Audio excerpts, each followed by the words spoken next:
बाकी तीनों कौन है, कौन कौन पता नहीं। अभी हम बात कर सकते हैं।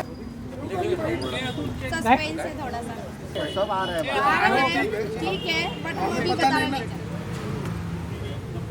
बाकी तीनों कौन है, कौन कौन पता नहीं। अभी हम बात कर सकते हैं।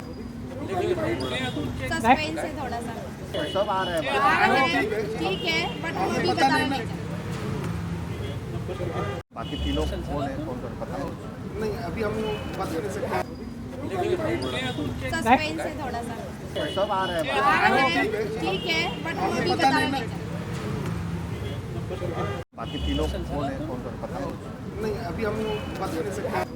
भाजपकडून एबी फॉर्म वाटप करण्यास सुरुवात झालेली आहे। मी सध्याला भाजपच्या नितीन गडकरी साहेबांच्या जनसंपर्क कार्यालयासमोर आहे। या ठिकाणी जर पाहायला गेलं अनेक उमेदवारांना जे आहे ते इच्छुक उमेदवारांना या ठिकाणी एबी फॉर्म जे आहेत थेट वाटप करण्यात येत आहे। यापैकीच एक तरुण चेहरा जे आहे ते त्याला यावेळी संधी देण्यात आली आहे।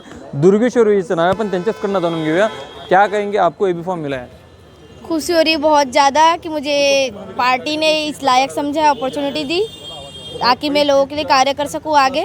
और मुझे पार्टी को भी थैंक यू बोलना है और चाचा को भी और पूरी फैमिली को भी। मेरे चाचा ने इसके लिए बहुत ही ज़्यादा बढ़ चढ़ के मेहनत की है पार्टी में ताकि हमारा नाम आए। और हम बहुत मिडिल फैमिली से बिलोंग करते हैं, फिर भी पार्टी ने हमें सपोर्ट किया, इस लायक समझा। बहुत खुशी हो रही है इसके लिए मुझे। कौन से प्रभाग से उम्मीदवारी मिली और आपका एजुकेशन क्या हुआ।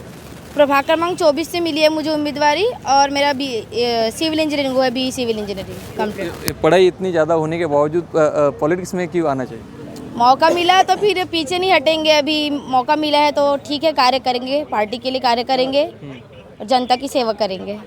आप क्या कहेंगे, आपके परिवार में उम्मीदवारी मिली है, किस तरीके से आगे का कार्य रहेगा। हमारा परिवार अनेक वर्षों से समाज सेवा करते आया है और हम जैसे छोटे से कार्यकर्ता को बीजेपी पार्टी हमको उम्मीदवारी दिया है, उसकी बखूबी निभाएंगे हम।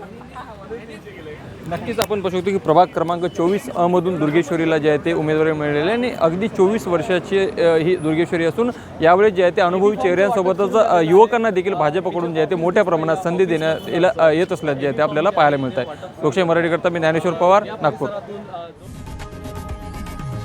लोकशाही मराठी ऐका, पहा, जागरूक रहा।